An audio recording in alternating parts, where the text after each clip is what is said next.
Muy bien, mis hermanos, muy buenas noches a todos. Es un gozo poder estar con ustedes otra vez.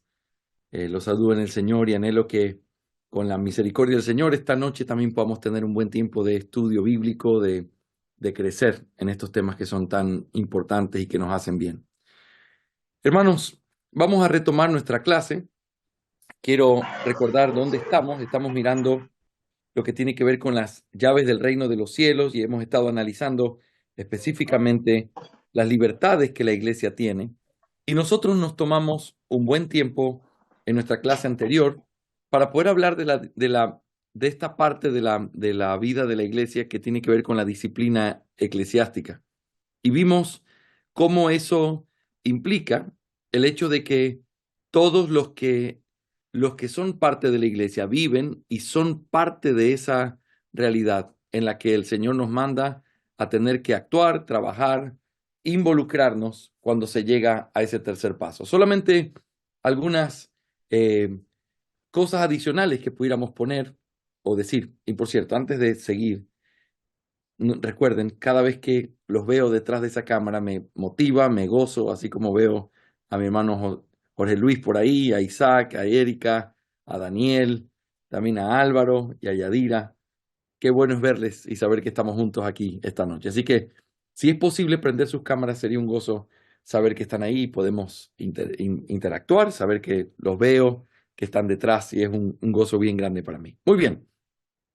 Entonces, después de ver este cuarto principio, nosotros quedamos pendientes de ver tres más, y eso es lo que vamos a hacer en esta noche. Hemos visto que la iglesia tiene libertad para poder participar o comprobar que lo que Dios ha mandado en su palabra se está cumpliendo en la iglesia a través de las cosas que se establecen, como por ejemplo el comprobar las cualificaciones bíblicas de un anciano.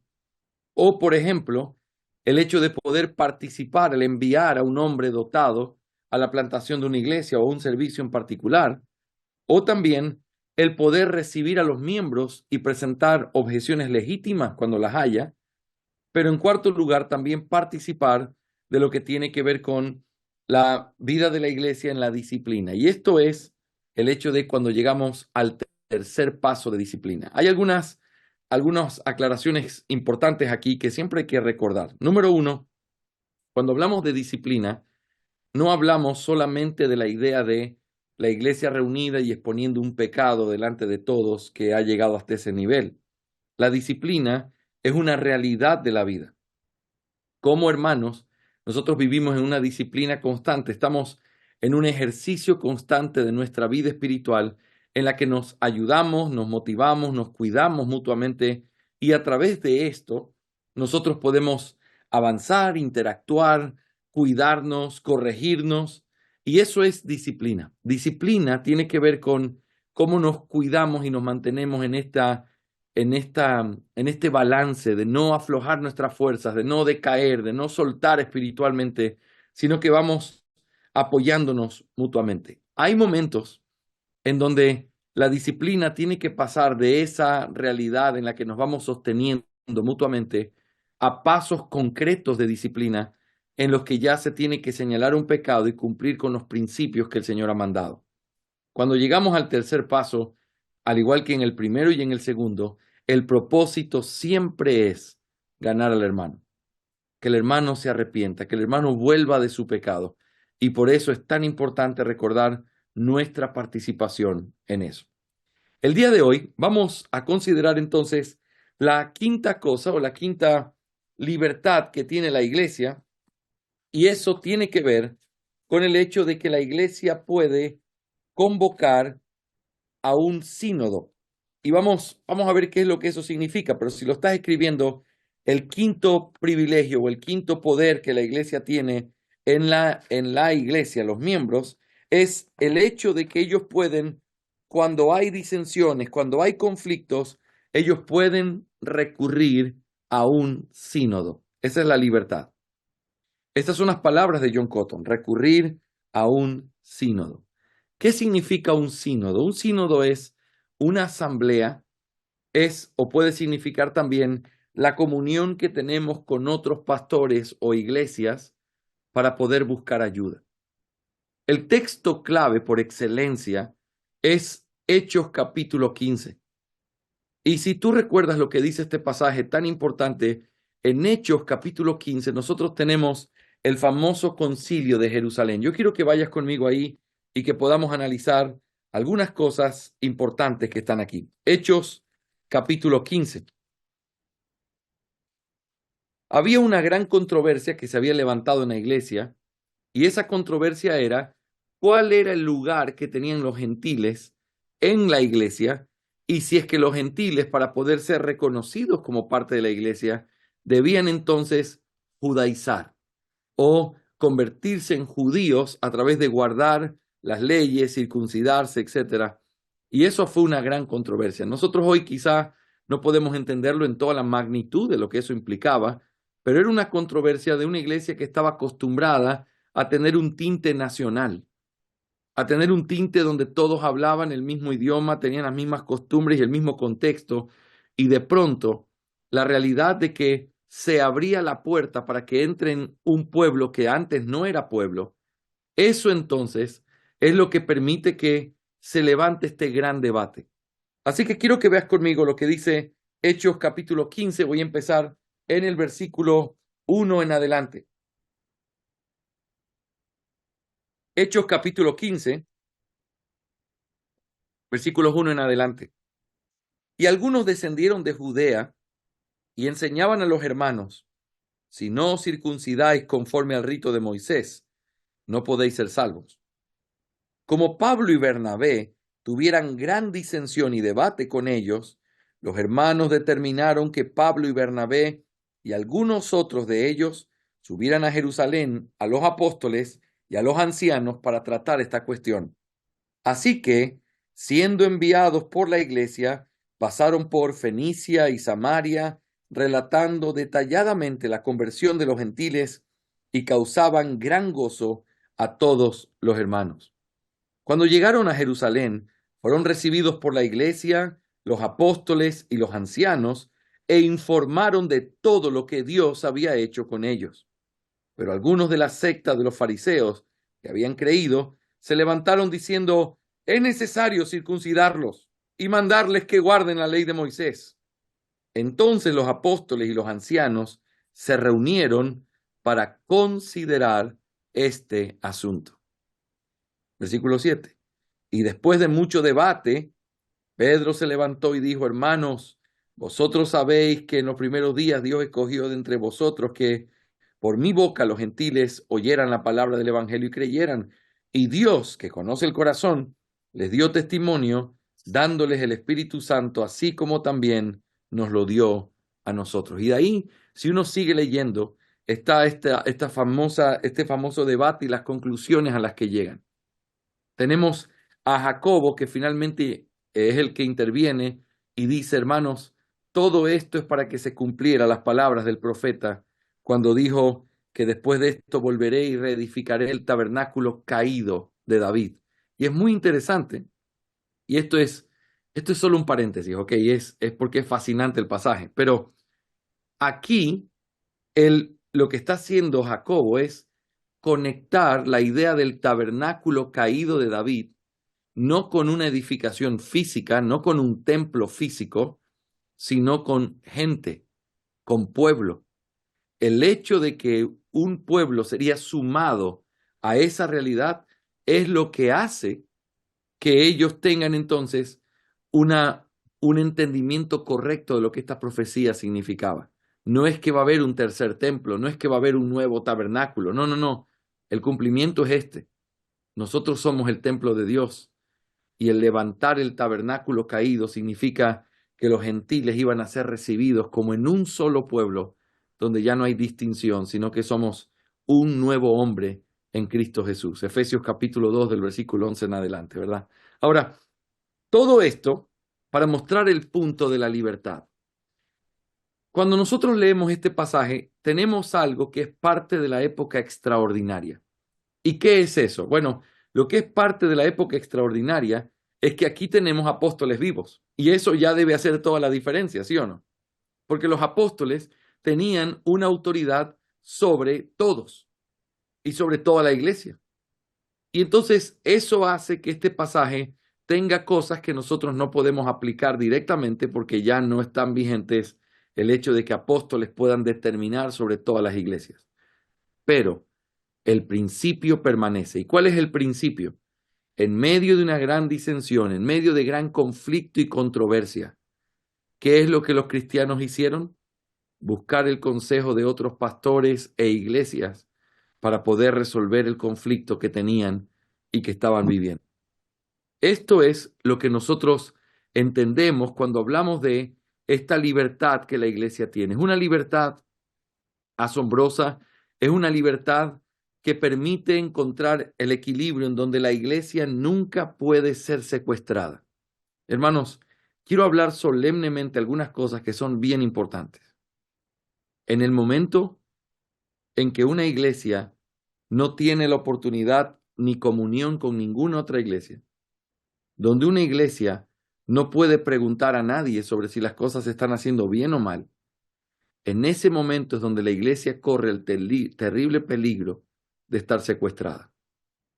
¿Quién quiere que una iglesia no tenga comunión con otros? Aquel que quiere gobernarla sin ser cuestionado. Pero cuando tú vives con otros, entonces inmediatamente te encuentras en una necesidad en la que así como tú corriges, también eres corregido en esa relación. Hermanos, pero quiero hacer aquí un punto de énfasis bien importante. Como pastor, he tenido la oportunidad muchas veces de recibir parejas que vienen a pedir consejo. Y a veces no es muy bueno el ambiente que tenemos porque es evidente que el esposo no quería venir y que la esposa fue la que dijo, vamos a ir a hablar con el pastor para que él escuche lo que... Y lo trajo y lo sentó. Y después de que ella dice todo lo que está pensando, él lo único que dice es, pastor, yo le pido disculpas, pero lo que pasa es que yo estoy así porque yo me siento traicionado. Ella no habló conmigo en privado. Ella no me dijo que estas eran las cosas que le molestaban. Ella me trajo aquí a acusarme. Pero ella no está buscando realmente que nos reconciliemos o que podamos entendernos.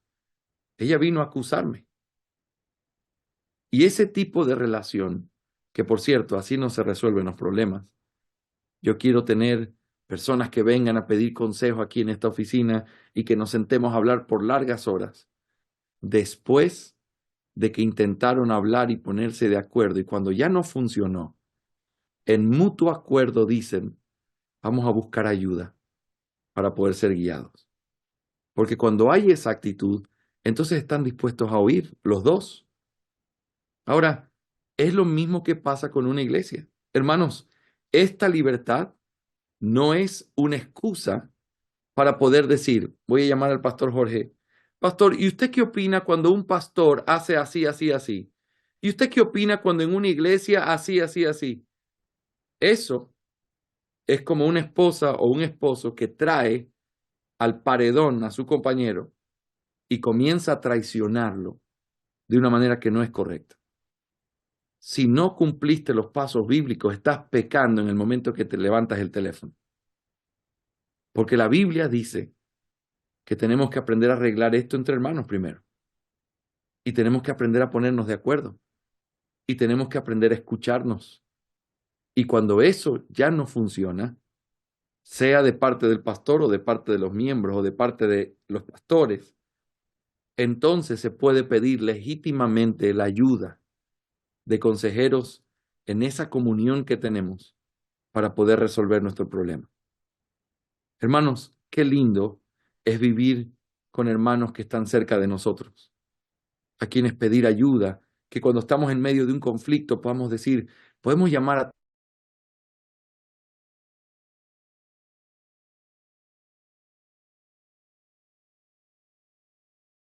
la bíblica.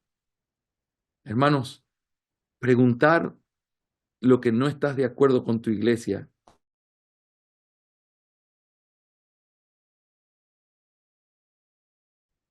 Porque si tú no estás de acuerdo, es bien importante que puedas tratarlo con las personas con las que no estás de acuerdo y hablarlo con ellas y tratar de escucharse y entenderse.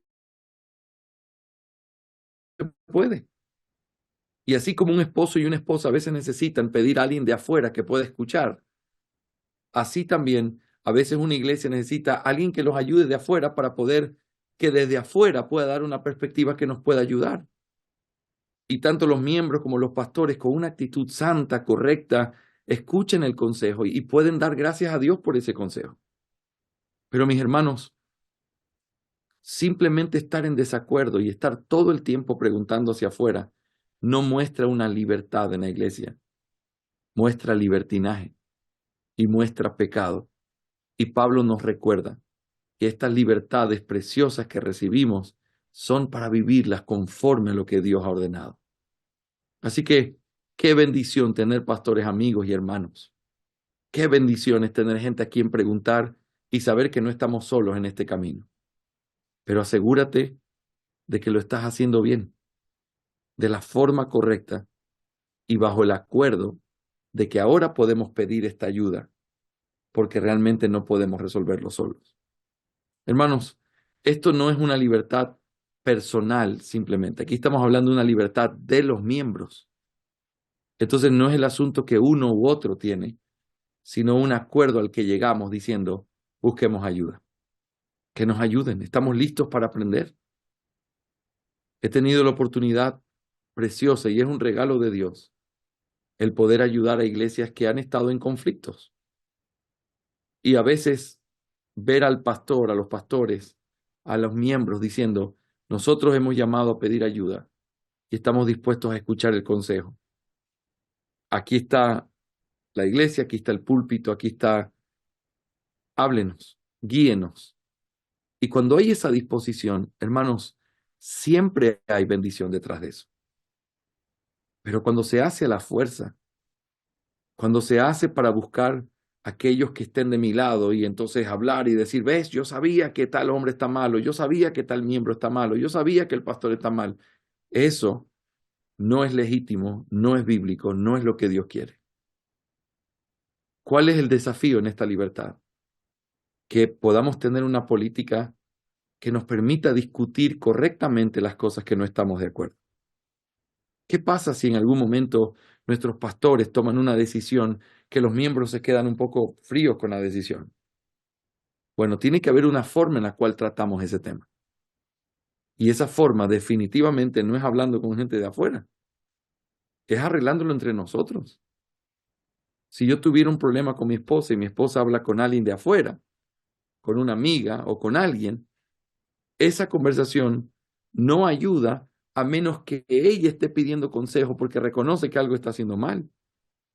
Y entonces esa amiga le va a decir, ve a hablar con tu esposo, resuelve este tema. No, no está bien, no hables con nadie más de este tema porque no lo has hablado con él. Y entonces tiene que haber una actitud espiritual. Mis hermanos queridos, la iglesia donde Dios nos permitió y nos dio el privilegio de ser parte, es el regalo más precioso que tenemos después de nuestra familia en esta tierra. Y tenemos que amarla porque son frágiles las relaciones humanas. Y tenemos que ser sabios en la manera de conducirnos. Por eso, siempre los principios son los mismos. Si hay algo que está mal, ve y háblalo tú con la persona indicada. Trata de hacer todo lo que puedas en ese nivel para tratar de reconciliar el tema y aclarar y ponerte de acuerdo. Y si hay algo que es pecado, que está, entonces tienes que ir a un segundo paso buscando gente que pueda ayudar. Déjenme darles este ejemplo.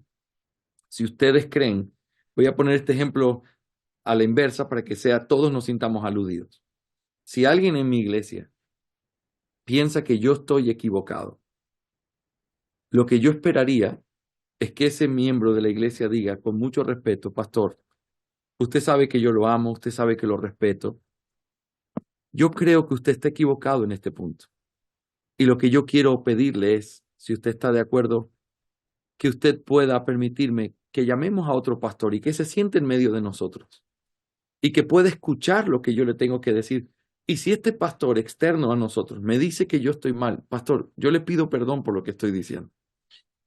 Pero si este pastor dice que usted está mal, mi pastor, entonces le ruego que considere y que pueda arrepentirse de eso que le estoy marcando. Si hay alguien que te busca con ese respeto y en ese orden, solamente alguien que está en un pecado abierto no estaría dispuesto a escuchar. Pero si hay alguien que lo que hace es acusar o hacer, sea de los pastores hacia los miembros, de los miembros hacia los pastores, entonces no se está buscando resolver, no se está buscando aclarar. Y quiero que recuerden esto, mis amadísimos hermanos. En la iglesia no se hace lo que nosotros como pastores queremos o lo que ustedes como miembros prefieran, sino lo que Cristo, el dueño de la iglesia, ha determinado. Y por lo tanto, hay cosas en las que quizás no te va a gustar. Quizás no te va a gustar el color con el que pintaron la pared. Pero eso no es una razón para entrar en un conflicto. Quizás no te va a gustar ciertas formas en el estilo de predicación de algunos de los pastores que Dios les regale. Pero eso no es motivo para entrar en un conflicto. Porque no es la iglesia la que tiene que adecuarse a tus deseos. Por toda Latinoamérica y en el mundo entero hay hombres que viven trotando de iglesia en iglesia, tratando de encontrar una iglesia que sea adecuada a lo que ellos creen que una iglesia debe ser. Y hermanos, eso no es lo que Dios nos llama a hacer. Si hay pecado, márcalo. Y márcalo de la forma correcta. Si hay algo en la forma que podría mejorar, dilo. Compártelo, pero recuerda tu lugar. Tú eres un miembro que tienes libertad para poder decirlo. Pero los pastores tienen autoridad para dirigir y determinar las cosas que tienen que ver con su autoridad. Y en esa buena relación se puede mantener una relación preciosa de respeto, de honor y sobre todo donde Cristo sea glorificado completamente. Hermanos, es que las iglesias maduras no son iglesias donde todos piensan igual. No son iglesias donde todos tienen las mismas ideas y la misma forma de pensar. No, tienen una fe en común. Caminan de acuerdo a esa fe, pero en las diferencias aprenden a amarse, a respetarse y a no imponerse el uno al otro, sino a encomendar cada caso delante de Dios para poder aprender a vivir en paz. Hermanos, de eso se trata la vida en la iglesia. Y esta preciosa libertad de pedir ayuda y de convocar o asistir o recurrir a sínodos es una parte importante de lo que nosotros podemos tener a la mano. Y lo que estoy haciendo al tomarme este tiempo para estar con ustedes es mostrarle que hay iglesias hermanas que los amamos y que queremos caminar con ustedes. En este momento feliz en el que estamos trabajando para poder escoger pastores y diáconos, como en cualquier momento triste que venga en el futuro, porque estamos llenos de momentos tristes.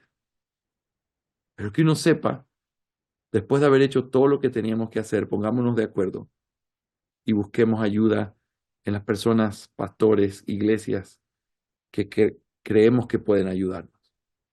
¿Me hago entender? Alguien que hace las cosas bien no se aparta del resto, camina en comunión con otros, porque está dispuesto a exhortar y a ser exhortado.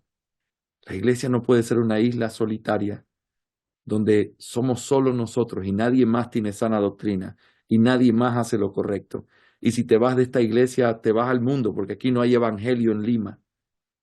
Ese tipo de pensamiento es el que tiene que ser erradicado para siempre, si es que lo hay en algunos de nuestros corazones. Esta es una iglesia bíblica, una iglesia amada que recomendamos, que anhelamos que siga creciendo. Pero no es la única iglesia, así como nuestra iglesia no es la única iglesia en esta ciudad. Y por eso caminar con otros es parte de los regalos que Dios nos da en las responsabilidades que tenemos con respecto a esta libertad. Hermanos amados, espero que estas directrices y estos principios nos ayuden a entender que la libertad no es algo que tú puedes usar irresponsablemente, sino algo que pone una preciosa responsabilidad sobre ti. Quiero saber si en esta quinta libertad hay alguna pregunta o duda sobre lo que hemos visto particularmente. Enfoquémonos en esta libertad porque nos quedan dos más y quizás de las otras dos también podrían haber algunas preguntas. Si tienes alguna pregunta, voy a tomar unos minutos para ver si las hay. puedes abrir tu micrófono y compartirla y vamos a tratar de resolverla en un tiempo breve. Solo si hay sobre este tema en particular, al final podemos abrir un poquito más para hablar un poco más de eso. ¿Alguna duda o pregunta sobre este principio en particular?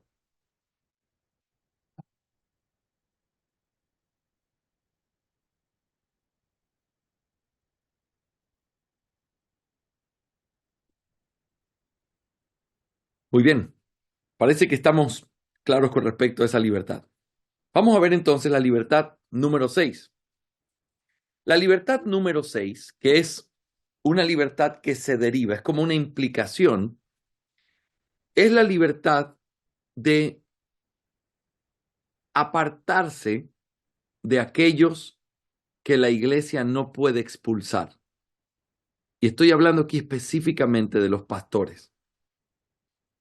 La iglesia tiene la libertad de apartarse de aquellos que ella no puede expulsar. Esa es la forma en la que John Cotton presenta esta libertad. ¿Y cuál es el punto? El punto es el siguiente.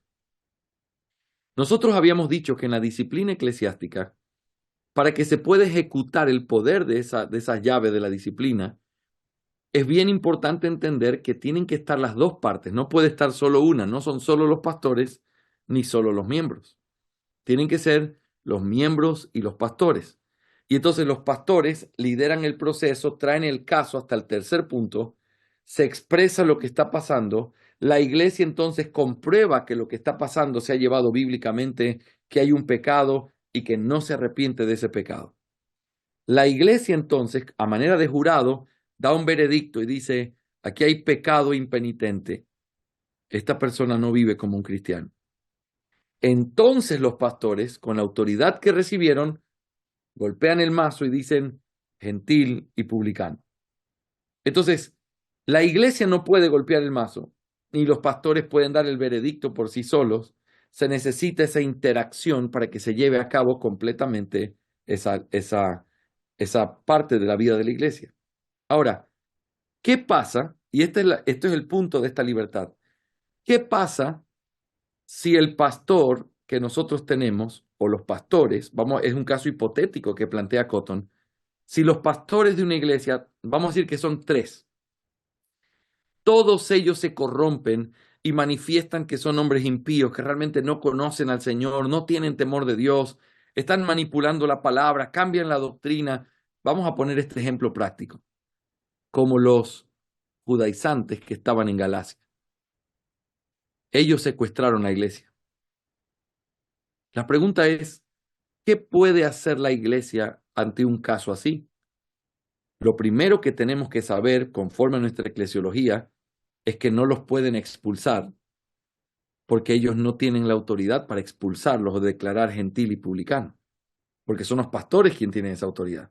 Pero como esta parte del proceso está rota porque ellos están en pecado, aunque la iglesia no puede expulsarlos y profesar sobre ellos lo que implica esta declaración formal, la iglesia sí puede y la iglesia debe apartarse de aquellos que ya no viven conforme a la regla de Cristo y ellos pueden decir, aunque no puedo decir que eres un inconverso porque no tengo ese poder formalmente, tú ya no eres nuestro pastor.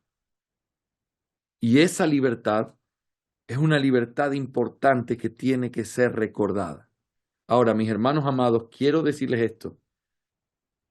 Igual de aborrecible para el Señor que un pastor que se enseñorea del rebaño es una iglesia en anarquía, en desorden y que hace las cosas de una manera carnal. Es igual de aborrecible porque las dos cosas son un insulto para la belleza y la gloria de una iglesia local. Un pastor que abusa, un pastor que pervierte la doctrina, es algo que no se debería permitir. Y toda iglesia bíblica debe tener los principios para poder poner eso sobre la mesa y llamar a ese pastor al arrepentimiento. Y si él no se arrepiente, la iglesia formalmente decide, entonces a partir de hoy, usted ya no es nuestro pastor. Y nosotros no vamos a escuchar más lo que usted tenga para predicar. Esa es una libertad que la iglesia debe tener. De hecho, esa es la libertad que la iglesia de los Gálatas no aplicó. Y ellos se quedaron escuchando bajo la opresión de estos falsos maestros. Ellos no dejaron de reconocerlos, los siguieron escuchando. Les siguieron dando el púlpito para que ellos prediquen, a pesar de que habían pervertido la verdad de Dios.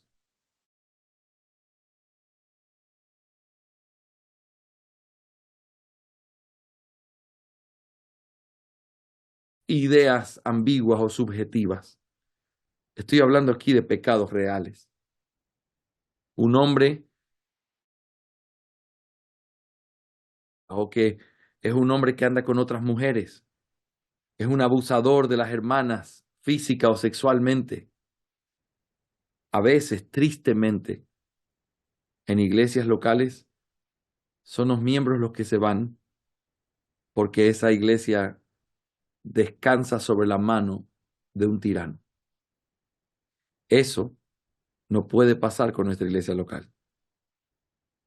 Gracias a Dios por los hombres fieles que les ha dado, por hombres fieles como el pastor José Luis, que predica la palabra con verdad, y todos ustedes son testigos, por eso estamos aquí. El punto es que tiene que haber principios a través de los cuales una iglesia pueda tener una forma de no poder ser esclavizada bajo el yugo de un inconverso o de un lobo vestido de oveja. Hermanos, pero escúchenme bien lo que quiero decir. Estas no son cosas subjetivas. Y me encanta decirle esto a ustedes en el amor que les tengo, en este camino que estamos recorriendo, porque esto es el desafío que vamos a vivir siempre. Tú no puedes decir, a mí me parece que este hombre es abusivo. Tú no puedes decir, a mí me parece que aquí se está cometiendo un atropello contra la libertad. Tiene que haber pecado para que sea así. Porque es gravísima una acusación superficial o causar división en medio de la iglesia. Pero al mismo tiempo es gravísimo poner bajo el yugo de pecado a una iglesia en donde la única solución que le queda a los miembros es tener que irse de esa iglesia, porque es como un edificio que se está incendiando y se va a caer. Hermanos, que Dios nunca permita que nuestra iglesia viva eso. Por eso, los miembros deben saber sus libertades y los pastores deben saber cuál es su autoridad también. Porque los miembros no imponen autoridad sobre los pastores. Ellos participan y tienen libertad para ver que esos pastores sean hombres que rigen la iglesia conforme a la palabra de Dios. Hermanos queridos, hacer una acusación contra un pastor es un asunto serio, pero a veces es necesario. Solo asegúrate de que siempre se cumplan los principios bíblicos. Si hay algo, hay que decirlo, pero al mismo tiempo tienes que tener cuidado de la unidad de la iglesia, porque muchas iglesias se han dividido por gente que tiene razones ilegítimas contra un líder, contra un pastor, contra un diácono, contra alguien, y entonces se convierte en una guerra campal que no es la voluntad de Dios para ninguna iglesia. Tenemos que pensar lo mejor de nosotros. Tenemos que amarnos y esperar lo mejor de la otra persona. Y cuando haya algo que evidencie que la persona no está haciendo lo correcto, entonces hay que exhortar, marcar, buscando el arrepentimiento. ¿Me hago entender, mis hermanos? Esto es un tema tan delicado, pero tan importante. Y tiene que haber procedimientos claros de cómo se van a hacer las cosas bíblicamente si alguna vez llegáramos a tener un conflicto así. En nuestra iglesia lo tenemos. Y hay una forma en la que los pastores pueden presentar defensa cuando son acusados. Y hay un orden para hacerlo bien. Pero hermanos, esto es un tema donde hay que trabajar en madurez y en crecimiento, porque lastimosamente es el capricho y el pecado, o de hombres o de los miembros, lo que normalmente destruye y divide una iglesia. Que Dios nos ayude a tener la valentía contra el verdadero pecado y contra los verdaderos enemigos de la fe, no entre nosotros, no dividiéndonos entre nosotros. Sí, mis hermanos, cuando lleguemos en nuestra próxima lección a la autoridad de los pastores, nos vamos a dar cuenta que esto tiene la parte opuesta. ¿Qué pasa cuando un pastor se da cuenta que la iglesia ha caído en pecado? Que es una iglesia que no quiere obedecer a Cristo, que no quiere hacer nada conforme a la verdad, que no les interesa la sana doctrina, que son eh, pecaminosos, carnales, que viven en toda su carne y su pecado. ¿Qué puede hacer un pastor con una iglesia que no quiere hacer lo correcto? Como él no puede expulsarlos porque no tiene el veredicto, porque la iglesia se ha corrompido, entonces lo que él sí puede es apartarse de aquellos a los que no puede expulsar. Y cuando se va, se lleva con él las ordenanzas y se lleva con él el candelero de esa iglesia. Qué triste es también desde ese lado. Un hombre que tiene que salir de un lugar que ya no se puede llamar iglesia porque quizás se ha convertido en una sinagoga de Satanás. Y aunque estos son casos extremos, tanto el que planteamos en la libertad como ahora el que estamos hablando en la parte de la autoridad de los pastores, aunque son casos extremos, porque es complicado que si hay 3 pastores, los 3 se corrompan, ¿sí o no? Y es complicado que si hay una iglesia, todos sean perversos y no haya un solo creyente. Es complicado, es un caso extremo. Pero la idea del caso extremo es para entender cuáles son las libertades que tiene la iglesia y la autoridad que un pastor tiene. Y en esa relación se mantiene un orden y somos consistentes con estos principios que hemos esbozado en nuestras clases anteriores. Así que esta es la libertad. Hermanos, no es una cacería de brujas en contra de los pastores, ni una cacería de brujas de los pastores hacia los miembros. Es aprender a vivir disfrutando de las libertades y autoridad que Dios nos dio en los límites que Dios nos dio. Y todas las cosas y preguntas que tuviéramos siempre se pueden tratar de manera personal. Que Dios nos libre de convertirnos en la base o la fuente de la división en una iglesia. Porque dividir una iglesia es hacer exactamente lo contrario de lo que hace el Espíritu Santo. Piensa, el Espíritu Santo nos rescató al aplicarnos los méritos de Cristo, de nuestra vana manera de vivir, siendo diferentes, nos hizo uno, ¿sí o no? Y nos puso en un solo cuerpo. Y nos hizo hermanos, nos hizo miembros de una sola familia. El que divide es, déjeme graficarlo así, el Espíritu hace esto y el que divide hace esto. Esa es la actitud del divisor. Es contrario a lo que Dios hace. Dios los reúne, el divisor los separa. Y eso es un cargo gravísimo. En el Nuevo Testamento dice que aquellos que causan división después de 2 o 3 advertencias tienen que ser expulsados, porque es un pecado grave. Entonces, hay libertades, hay el gozo de vivir juntos, pero hay también advertencias en medio de estas libertades. Y tenemos que aprender a buscar eso con sabiduría. Hermanos amados, ser parte de una iglesia es el regalo precioso que Dios nos dio en esta tierra. Y es maravilloso ser parte de una iglesia bíblica. Y ustedes son parte de una iglesia bíblica. Sigamos perfeccionando nuestra manera de vivir el uno con el otro para la gloria del Señor. Amén. Muy bien, vamos a mirar la séptima y última libertad, pero con esto no quiero que nadie se me convenza. Ah, la clase de hoy es corta, el pastor Jorge está terminando. Que no se convenzan por eso. La séptima tiene 7 puntos adentro, así que voy a desarrollarlo rápido, pero 7 cosas en esta séptima libertad. La séptima libertad es la libertad que tienen los miembros de poder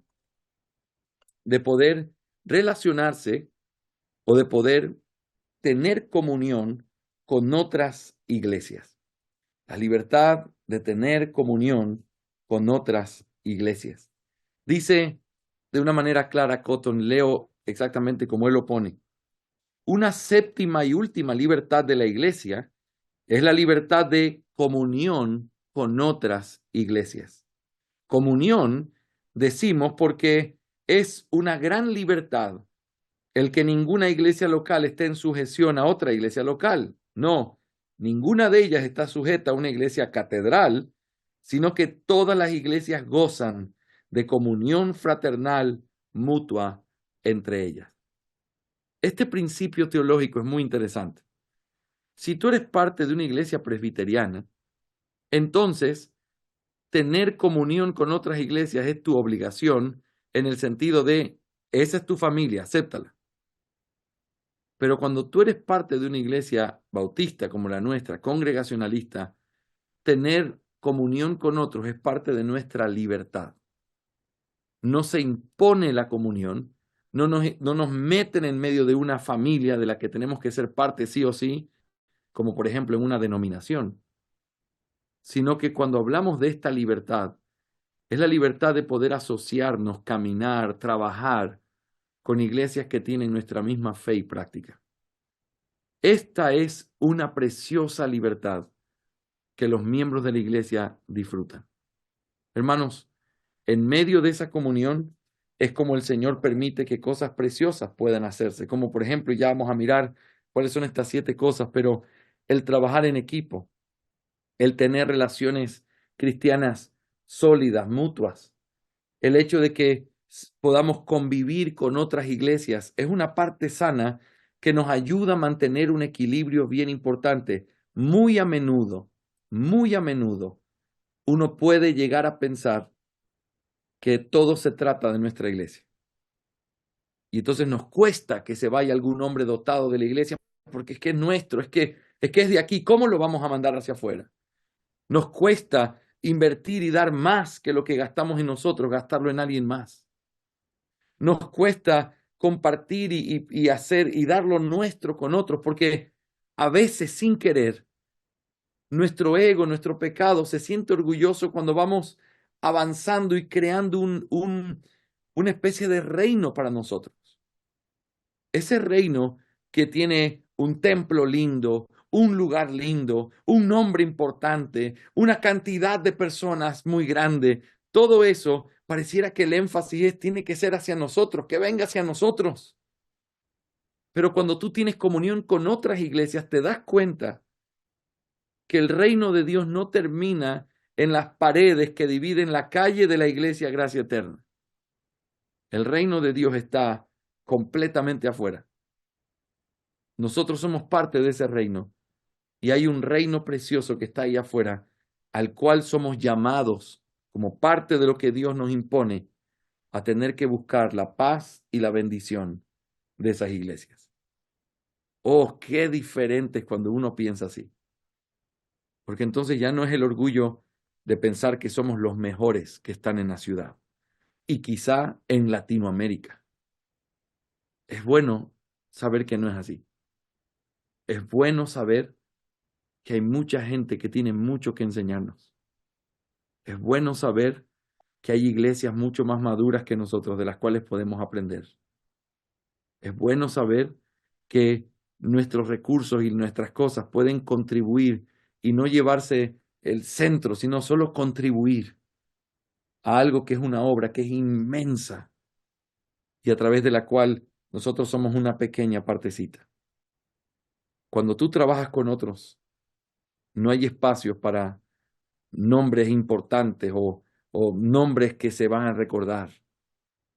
Cuando tú trabajas con otros, ni siquiera importa quiénes están, sino que se está cumpliendo lo que Dios ha mandado hacer.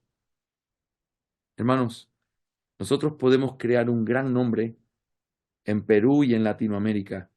Iglesia Bíblica Gracia Eterna. Suena poderoso ese nombre. Es una iglesia fuerte. Es la iglesia.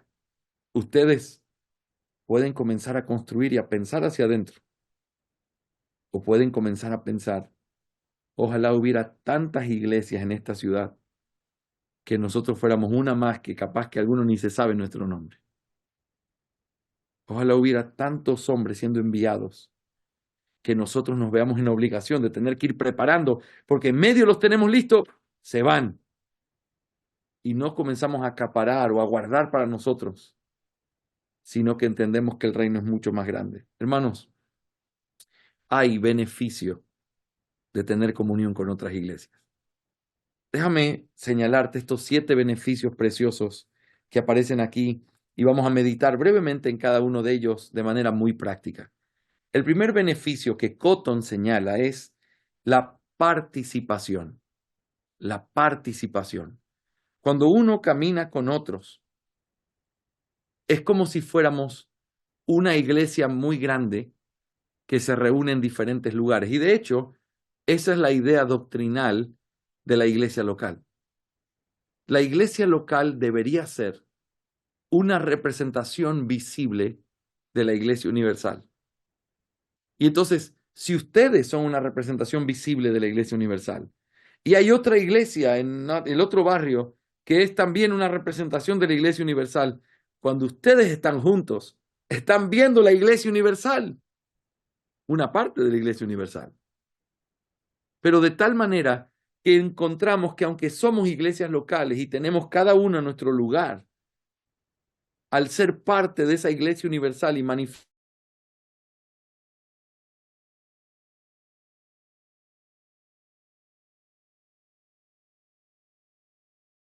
mi iglesia son como si fueran de la tuya y tus miembros son como si fueran de la mía. Y el ejemplo práctico que pone Cotton es como si alguno de ustedes no vengan en estas fechas todavía. Esperamos que se arregle rápido, porque este es un precioso país para conocer. Oren por nosotros. Pero digamos que vienen y van a pasar aquí el día del Señor porque van a pasar una semana completa. Entonces el pastor José Luis me manda una carta y me dice, Pastor Jorge, el hermano Christopher Suyo, yo tengo algo contra Christopher. Christopher Suyo está yendo con su amada familia a Ecuador. ¿Podría usted recibirle? Ellos van a estar por una semana. Y entonces, cuando viene el domingo y vamos a celebrar la cena, delante de todos, digo, hermanos, aquí está nuestro hermano Christopher Suyo, miembro de nuestra iglesia hermana, Iglesia Bíblica Gracia Eterna en Perú. Christopher, es un gozo que estés con nosotros y por supuesto, eres más que bienvenido a participar de la cena del Señor. ¿Se imaginan lo que eso significa? Cuando Christopher venga a esta ciudad, va a sentir que esta es una extensión de su iglesia, porque en realidad lo es, porque es la iglesia universal. Pero el hecho de reconocernos y amarnos hace que nosotros podamos tener esta cercanía de tal forma que nos reconocemos mutuamente y participamos mutuamente. Y el hecho de participar de la cena es una cosa tan preciosa porque es quizás la forma más íntima en la que uno comparte con una iglesia, ¿verdad? Participar de la cena con otra iglesia sabiendo que es un tema tan solemne entre nuestras iglesias y que tú puedas participar es como que se abrió lo más íntimo de esa casa para ti y tú eres bienvenido porque esta también es tu casa. Eso es lo que hace cuando uno tiene comunión con otras iglesias de una manera solemne, seria, formal. Uno puede participar con otros. Pero también está la idea de la recomendación. Esa es la segunda cosa o el segundo privilegio que se tiene al trabajar con otras iglesias. La recomendación. La recomendación tiene que ver con el hecho de poder ayudarnos, recomendar a los hombres y mujeres que por alguna razón tienen que salir de nuestra iglesia para ir a la de ustedes. Si un miembro de mi iglesia tuviera que ir a Barranco a hacer un trabajo, una capacitación por un mes, y va a estar un mes fuera de nuestra iglesia, yo le voy a mandar una carta al pastor José Luis y le voy a decir, Pastor José Luis, el hermano fulano de tal, amado hermano de nuestra iglesia, va a estar este mes en la ciudad con ustedes allí en Barranco, porque está tomando una capacitación muy cerca de ahí. Y él quiere y me preguntó por una iglesia hermana y le dije que se congregue con ustedes. Así que les recomiendo que puedan recibir al hermano. Cuídelo como si fuera suyo. Y entonces, al llegar a esa iglesia, Si es mío, oye, ven acá. ¿Dónde estás hospedado? ¿Necesitas algo? ¿Tienes alguna cosa en la que podamos servirte? Mi hermano, aquí está mi casa, este es mi teléfono, aquí tenemos el culto es a esta hora nos encantaría, tenemos cena el otro domingo, tienes que saber que eres bienvenido. Déjame saber si te puedo ayudar con algo. Ese tipo de recomendación es lo que nos recuerda la carta cuando se recomienda a Febe. ¿Se acuerdan? Tristemente, la transliteración de la palabra diaconisa a veces ha sido para confusión, pero realmente Febe era una servidora de la iglesia, como muchas de mis hermanas queridas lo son de su iglesia local. Febe era una servidora, no sabemos mucho, quizás era viuda, quizás era una mujer soltera, pero la cosa es que tuvo que cambiarse de ciudad y Pablo está recomendando que la reciban y que la traten como a él. La está encomendando en las manos de esos hombres y de esa iglesia para que pueda ser cuidada. Ahora, esta recomendación puede ser temporal, como el ejemplo que les di, o puede ser para siempre. Si hay alguien que está en Perú que va a venir a vivir al Ecuador y se va a mudar, esa carta de recomendación de su pastor para que nosotros le recibamos se convierte en un encargo que ya no es temporal, sino que es para siempre. Y esa responsabilidad también es algo que nosotros disfrutamos con iglesias hermanas. Cuídalo, recíbelo, como si fuera yo mismo. Y eso es parte de los beneficios preciosos de esa comunión. En tercer lugar, cuando tú trabajas con otras iglesias o disfrutas de esta libertad, no solamente tienes el privilegio de la participación y la recomendación, sino también el privilegio de la consulta. Hermanos, qué bueno es tener gente a quien preguntar. Qué bueno es tener personas a las que puedas llamar en medio de una crisis. Qué bueno que tengas personas a las que puedas llamar, no necesariamente en una crisis, en simplemente una pregunta, porque quieres hacer las cosas bien. Qué bueno es que los pastores tengan comunión con pastores de la misma fe y práctica que puedan ayudarlos, direccionarlos, aconsejarlos, porque es una relación mutua. No hay jerarquías, hay hermanos. Y así como en una casa donde hay hermanos, el hermano le va a preguntar al otro hermano no por ser mayor o menor, sino porque quizás él tiene cierta experiencia o sabe algo, y lo reconoce como superior en ese tema y le pregunta y se somete, no en una jerarquía, sino voluntariamente. Yo quiero escuchar tu consejo y quiero escucharlo de verdad. Y esa actitud viene como parte de los privilegios de la consulta. Hermanos, qué bueno es tener con quién hablar, preguntar, interactuar, crecer.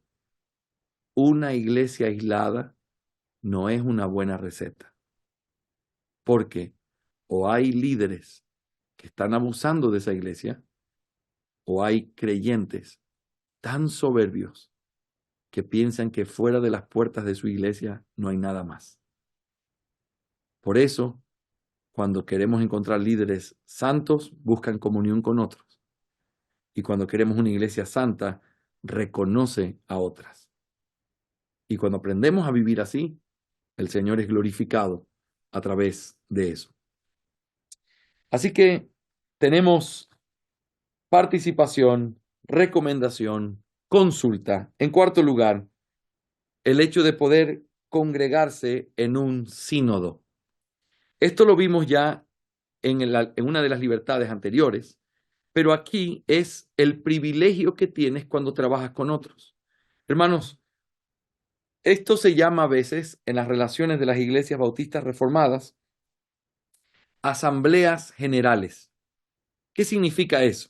Bueno, las asambleas generales son el momento o el lugar y el tiempo en el que las iglesias envían mensajeros, que normalmente son sus oficiales, sus pastores, sus diáconos, para poder tratar algún tema con los pastores y los mensajeros de otras iglesias. A esos mensajeros, ustedes van a darse cuenta que estoy parafraseando nuestra confesión de fe en los párrafos 14 y 15, a esos mensajeros no se les da ninguna autoridad para poder hablar de parte de la iglesia, en el sentido de esto decidimos y la iglesia lo va a hacer porque yo lo digo. No, sino que la iglesia los envía como representantes para decir lo que la iglesia ha tratado y ha determinado sobre algo, y para traer a la iglesia los comentarios y las cosas de lo que se ha tratado. Pero esta manera en la que la iglesia puede disfrutar de esa libertad y disfrutar de esa relación con otros, hace que verdaderamente se puedan tratar asuntos importantes que competen a todas las iglesias. Por ejemplo, si se levanta una ola de mala doctrina en Perú porque llega una doctrina nueva que está comiendo el oído de mucha gente que está oyéndola. Los pastores se reúnen y se convoca un sínodo para tratar este tema y quizás invitamos a un pastor que nos enseñe de otro lugar que tenga experiencia sobre este tema. Los pastores escuchan y luego traen eso a la iglesia para enseñar, instruir. Ese sínodo es el lugar el momento en el que se reúnen para tratar cosas, pero también tomar ciertas decisiones con respecto a cómo trabajar juntos y cómo poder seguir sirviendo al Señor desde el frente de cada una de ellas. Ese es un privilegio que tienen las iglesias que trabajan con otras. Eso me lleva al quinto privilegio. El quinto privilegio es contribución. Contribución. Cuando las iglesias trabajan juntas, las iglesias tienen el privilegio de dar y de recibir mutuamente. Es decir, ellas pueden ayudarse, proveerse, dándose el socorro necesario, pero recibiéndolo cuando es necesario también. Hay iglesias, y esta es una frase de Cotton, hay iglesias a las que Dios les ha regalado una buena economía. Y eso es lo que ellas tienen que compartir.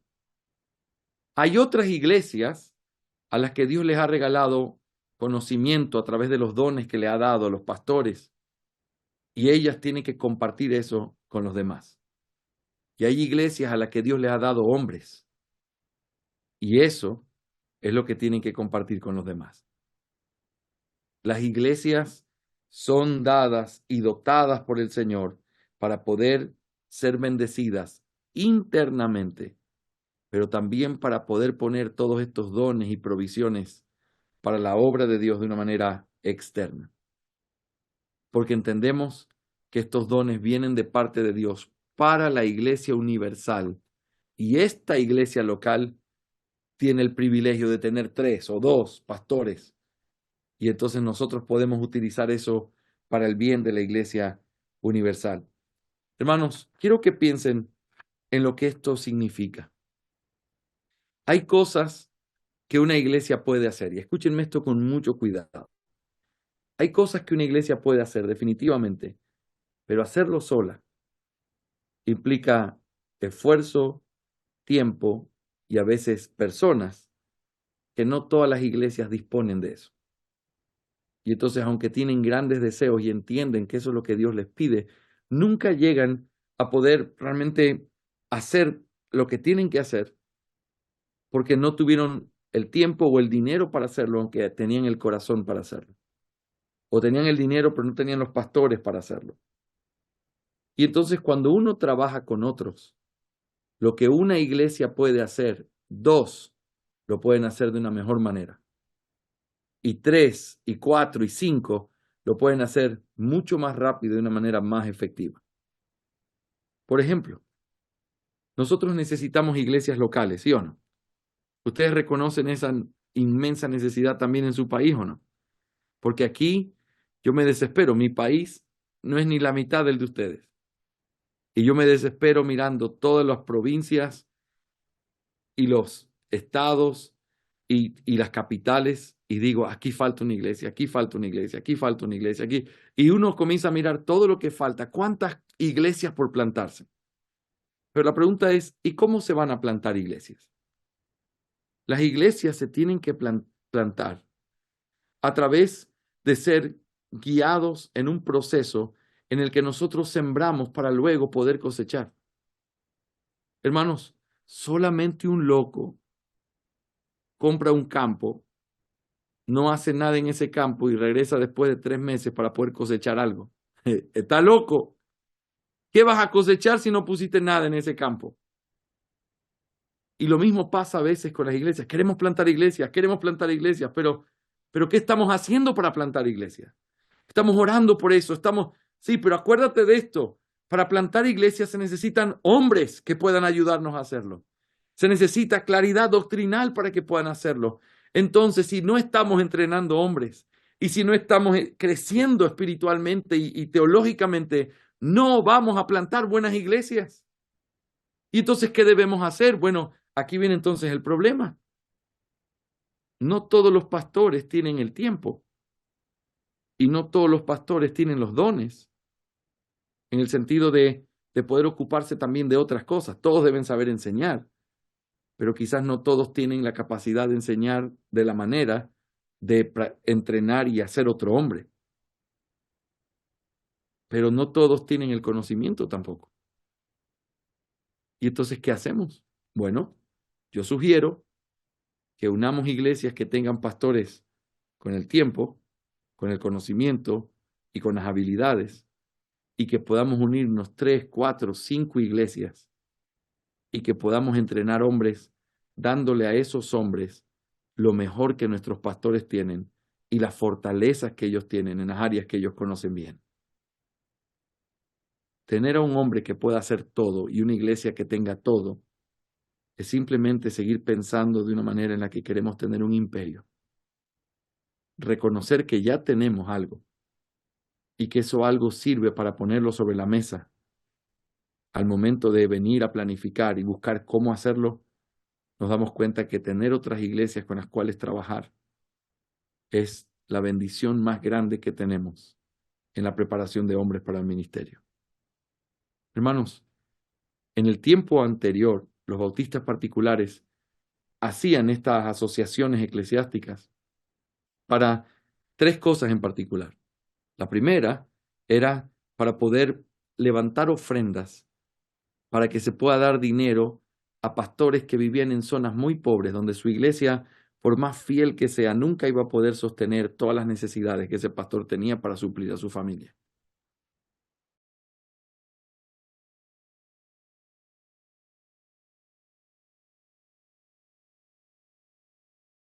Necesidad.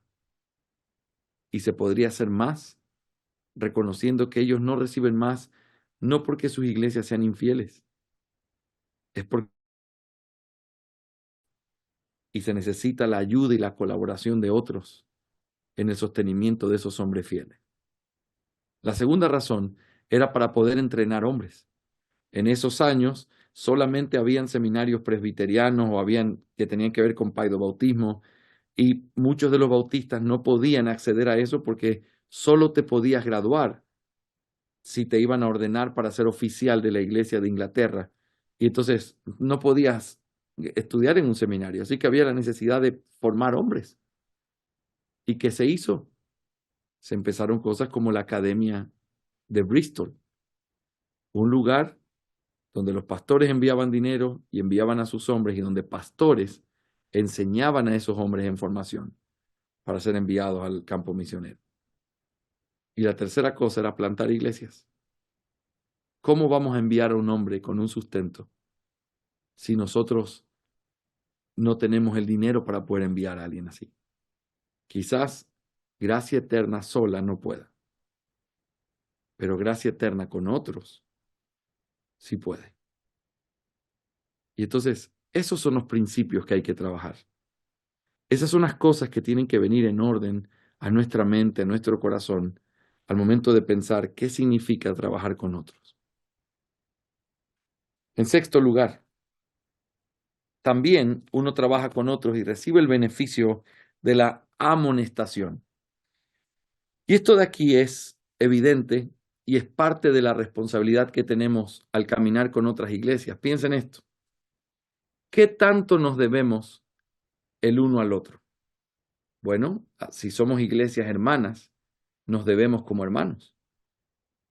He conocido pastores a lo largo de estos años que piensan que nunca se debe, nunca, ni en privado ni de ninguna manera, tú puedes llamarles la atención a decirles, hermano, creo que este proceso no se hizo bien, porque no creo que seguiste la línea bíblica por esto y por esto. Decírselo en amor, en silencio.